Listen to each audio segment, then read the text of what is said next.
আমার রাসূল বলেছেন তোমরা আল্লাহর ঘরে প্রবেশ করলে ডান পায়ে প্রবেশ করো।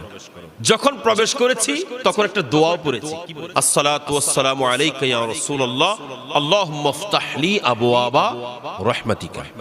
আল্লাহ তুমি আমার জন্য রহমতের দরওয়াজা খুলে দাও।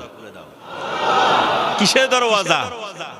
রহমতের দরওয়াজা খুলে দাও। প্রত্যেক কাজ ভালো কাজের মধ্যে আমার রাসূল বলেছেন ডান ব্যবহার করতে, ডান হাত ব্যবহার করতে, ডান পা ব্যবহার করতে। কিন্তু আমরা যখন মসজিদ থেকে বের হলাম তখন আবার বাম পা কেন ব্যবহার করলাম? তখন আপনি রিসার্চ করলে দেখবেন একজন মানুষের হাতের মধ্যে শক্তি ডান হাতে, একজন মানুষের পায়ের মধ্যে শক্তি ডান পায়ে। ঠিক না বেঠিক? আল্লাহর রাসূল আমাদের কি বলেন? তোমরা ডান পা দিয়ে মসজিদে ঢুকো আর বাম পা দিয়ে বের হও।